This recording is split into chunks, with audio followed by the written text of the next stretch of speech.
Ancient wisdom, Buddhist perspectives on modern technology. Have you ever wondered what the Buddha would say about smartphones, social media, or artificial intelligence? It's strange to think about.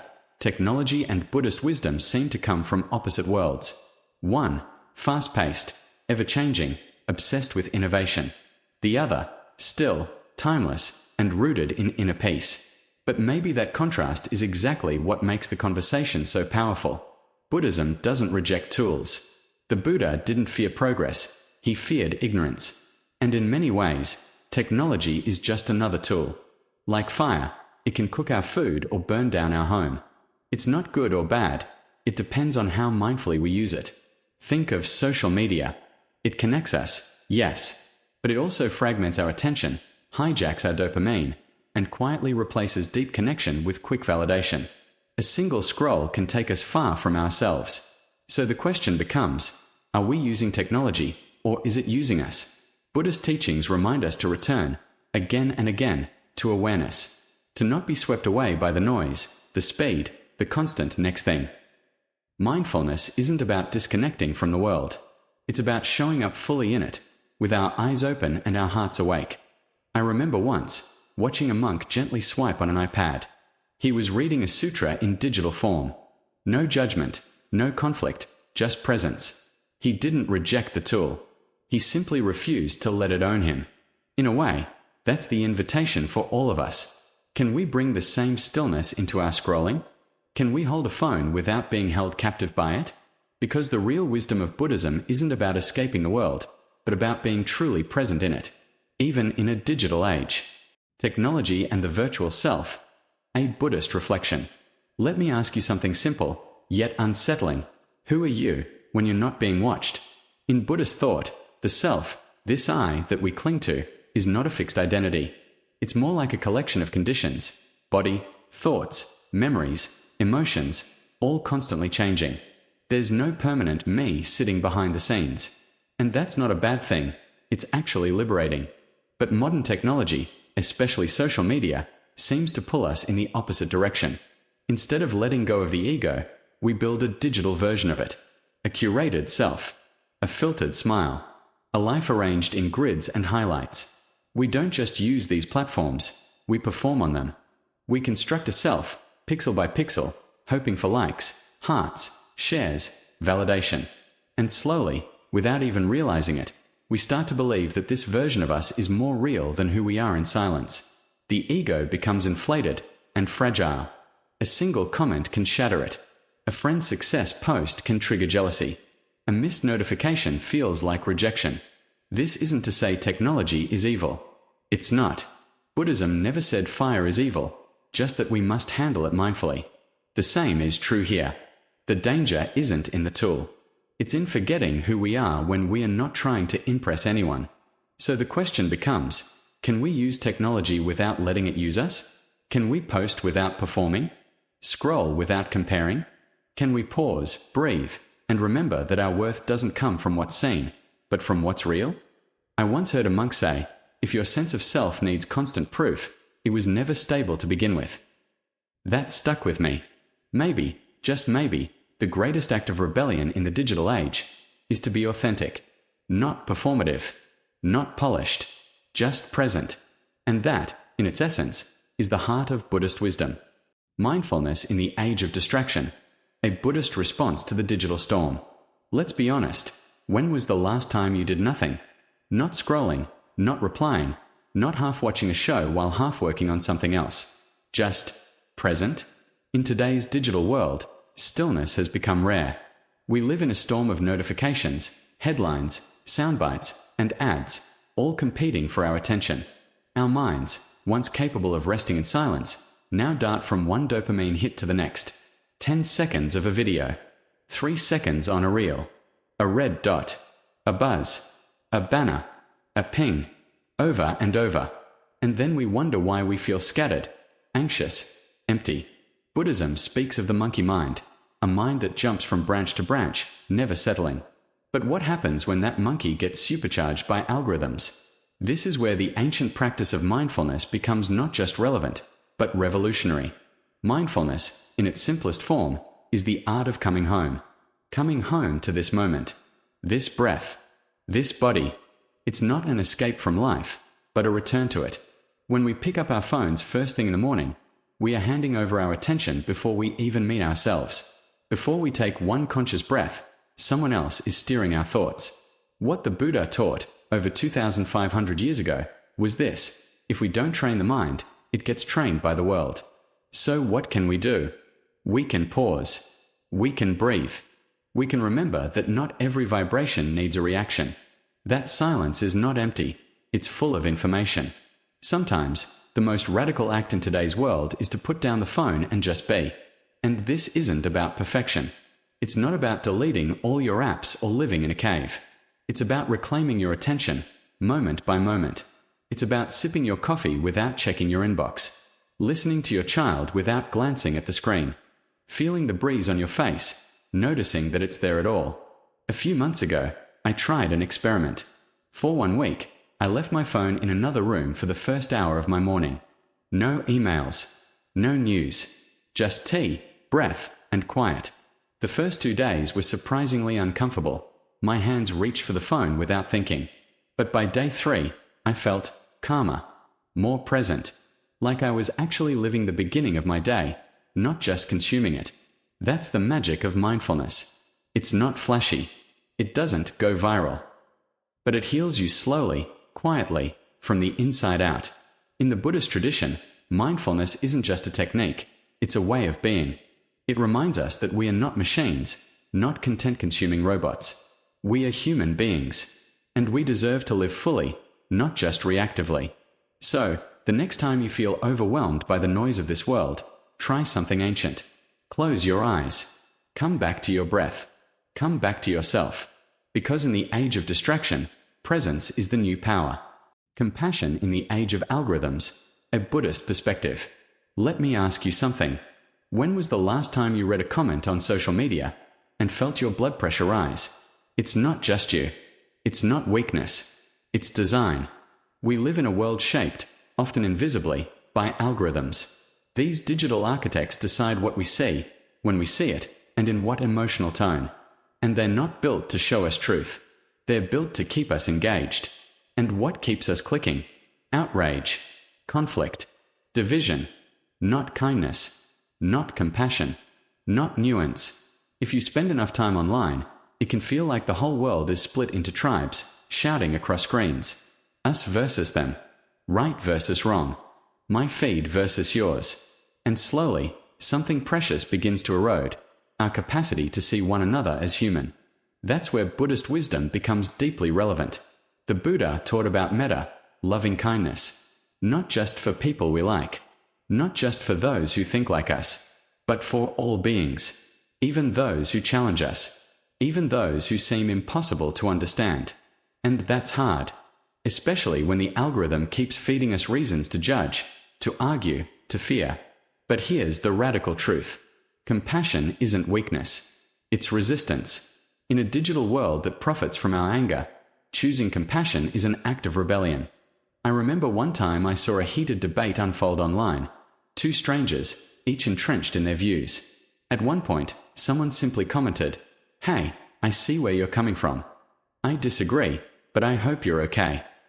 That one sentence shifted the energy. The argument softened. Humanity returned. It reminded me that behind every avatar is a beating heart. A life. A story we don't know. Buddhism doesn't tell us to be passive.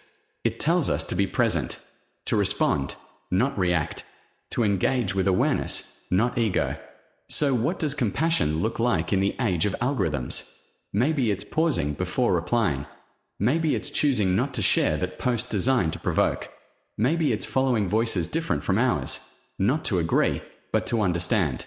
Maybe it's remembering that our digital spaces don't have to become battlegrounds. They can be gardens. Places where we cultivate empathy, even in disagreement. I've started a small practice. Before I post or comment, I ask myself, am I contributing to connection or division? Is this coming from my ego or from care?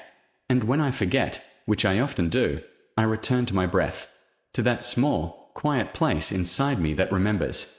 All beings want to be heard. All beings want to be safe. All beings want to be loved.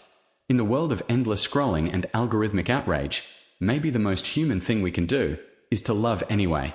Because compassion isn't just a virtue. It's a technology of the heart, timeless, wireless, and always available. And maybe that's what the Buddha would have told us. Don't just upgrade your device. Upgrade your intention.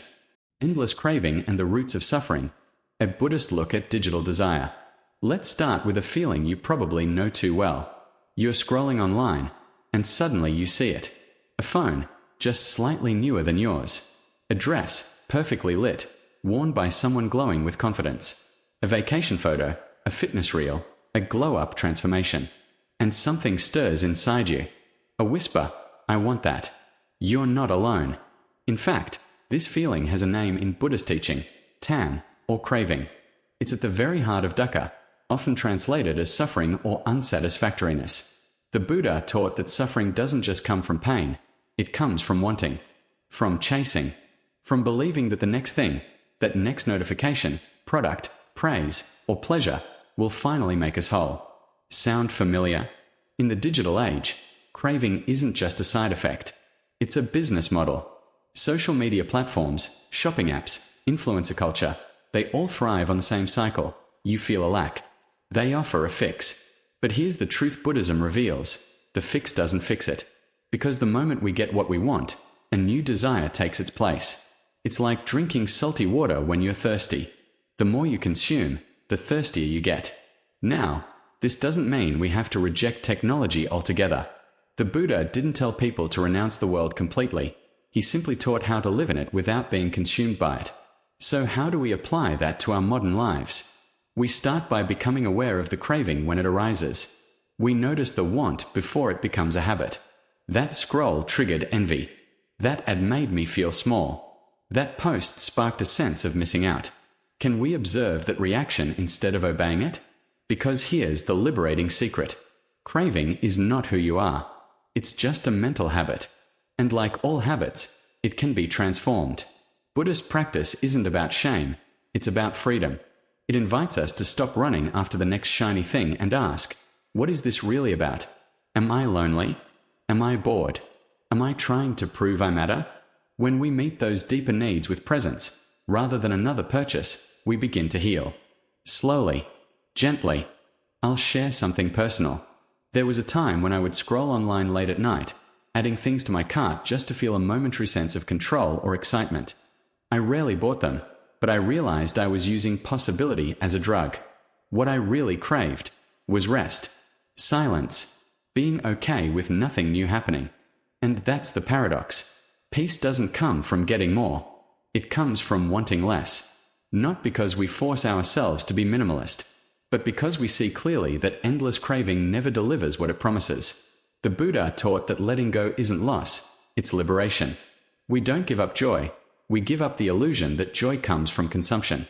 So next time you're tempted by another must-have, another perfect post, another instant hit of validation, pause. Take a breath.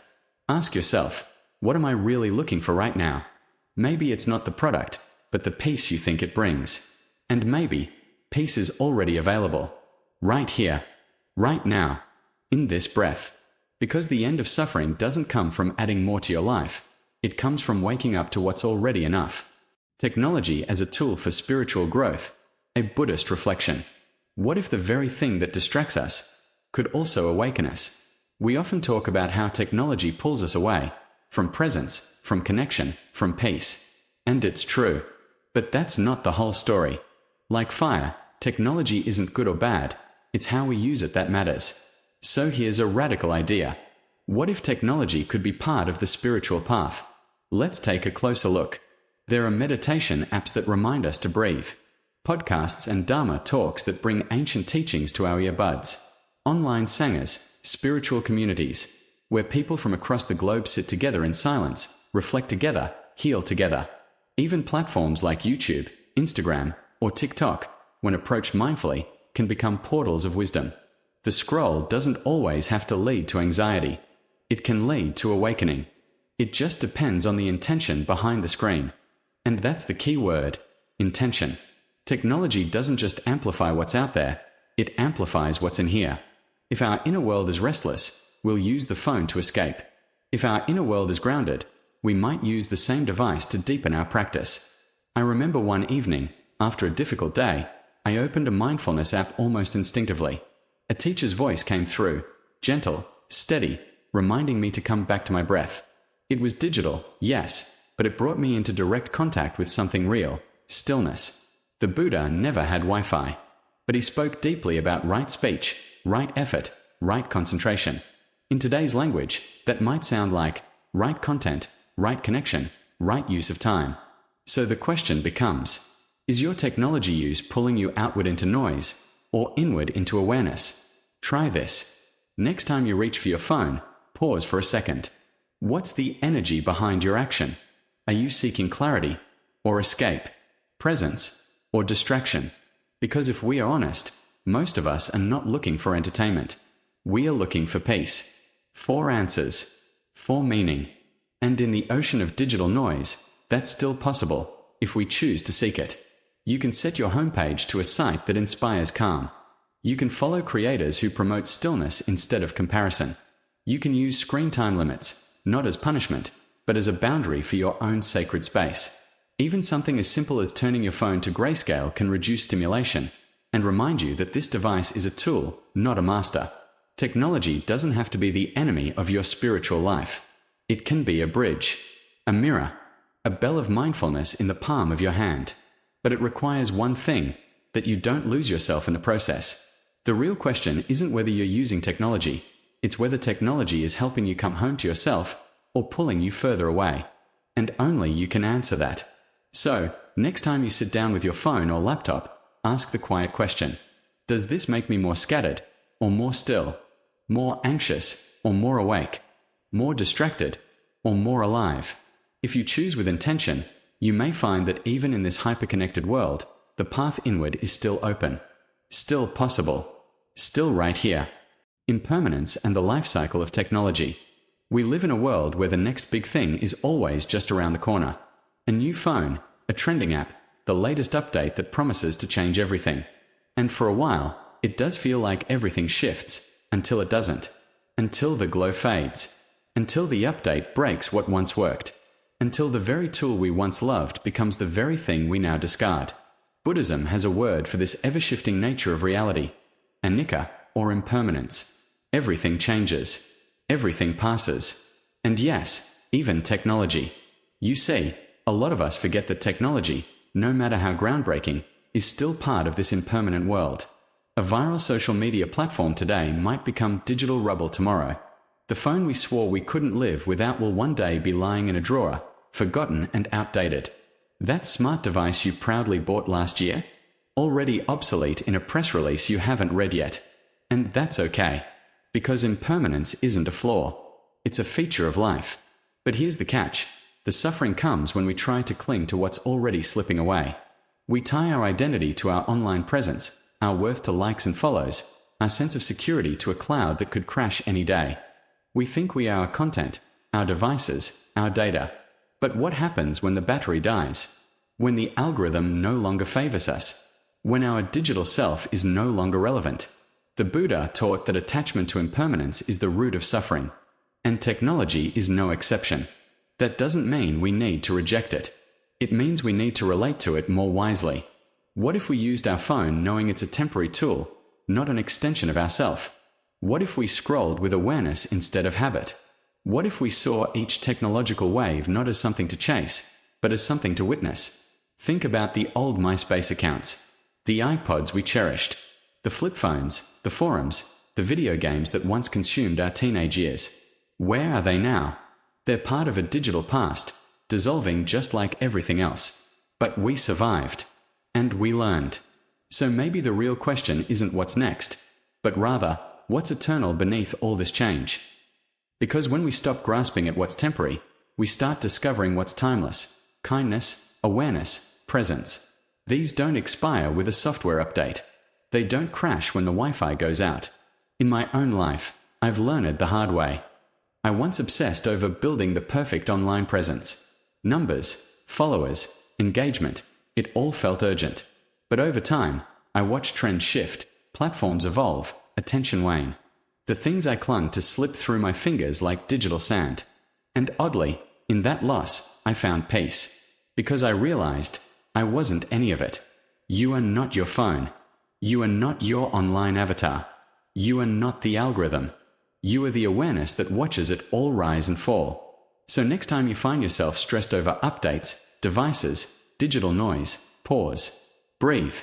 Remind yourself, this too shall pass. Not as a sad truth, but as a freeing one. Impermanence isn't just the end of things. It's also the space where something deeper can begin. So I'll leave you with a question. Is your relationship with technology helping you remember who you are, or making you forget? Let it be a mirror, not a mask. Stillness and wisdom in a high-speed world. Have you ever felt like life is moving too fast? One message pops up, and before you can read it, 3 more arrive. A trend on social media goes viral, and before you even understand it, it's already outdated. Technology pushes us to react instantly, reply immediately, stay constantly updated. And if we don't keep up, we feel left behind. But in this rush to stay responsive, what are we losing? Buddhism teaches a powerful concept called sandhi, often translated as stillness, concentration, or simply presence. It's the ability to pause, to not let our mind be swept away by every notification, every urge to react. And it is from this stillness that true wisdom emerges. In a world obsessed with speed, where people race to comment first, to catch the latest trend, to respond before anyone else, have you ever felt exhausted? Not because you're too slow, but because your heart never gets to rest. Stillness doesn't mean laziness. It means seeing clearly, acting consciously. It means not being swept away by a game you didn't even choose to play. Wisdom isn't born from how fast you react, but from your ability to observe before reacting, to breathe before replying, to feel before acting. When technology makes everything feel urgent, mindfulness reminds us that not everything deserves our immediate attention. Some things require depth, not speed. Clarity, not reaction. You can't drive safely if you're always pressing the gas. And you can't live wisely if you're constantly in reaction mode. So maybe today, try something radical. Don't check your phone for a moment. Don't reply to that message right away. Just sit. Listen to your breath. Feel your heartbeat. Watch the world move, without having to move with it. That's not laziness. It's reclaiming agency in a world that constantly tries to steal your attention. Slowing down doesn't make you less valuable. In fact, it's how you start to see what truly matters, what's worth your time, your love, your energy. You may not be the quickest to respond, but you might be the one who understands most deeply. And in a world drowning in noise, that kind of wisdom is revolutionary. The loneliness of the digital age. Let me ask you something quietly. Have you ever felt completely alone while scrolling through a feed filled with faces, updates, and messages? Have you ever closed a group chat and realized that, despite all the notifications, no one really saw you? In this hyper-connected world, we are surrounded by noise, by pings, alerts, emojis, and instant replies. But ironically, this same web of connection often leaves us feeling more isolated than ever. This isn't just your imagination. Loneliness is becoming an epidemic. Studies now show that despite having more friends online, many of us feel less supported, less known, and more emotionally distant. It's as if we are shouting into a void that only echoes back the version of us that algorithms want others to see. Technology has gifted us with incredible tools. It bridges continents, reunites long-lost friends, even allows us to work and learn from anywhere. But there's a shadow side we rarely talk about. It creates personalized bubbles, digital echo chambers that reflect our own preferences, opinions, fears, and, sometimes, our loneliness. What's missing isn't just conversation. It's presence. The kind of deep presence that sees, listens, and embraces. Buddhism calls this the illusion of separation. This idea that we are somehow isolated islands, cut off from one another. But the deeper truth, according to the teachings of Thich Nhat Hanh and many other wise teachers, is that we are. We exist because of one another. My happiness touches yours, and your suffering echoes in me. Yet when we live only in digital spaces, when our communication becomes just text on screens, we begin to forget this truth. We scroll past one another's lives. We respond with quick reactions instead of slow understanding. We mistake updates for intimacy. And slowly, without realizing it, we drift apart. So how do we return to connection? Through mindfulness, a practice that invites us back into the moment, into our bodies, into real contact. Mindfulness isn't about turning away from technology. It's about turning toward each other with more awareness, more care. Have you ever tried looking at someone, really looking, not through a screen, but in person, in silence? Have you felt what it's like to sit with a friend and not need to fill the space with words? This is the medicine our world is starving for. And what about compassion? The kind that says, I see your pain, even if you don't post about it. I sense your loneliness, even behind your smiles. And I'm here, not just to reply, but to remain.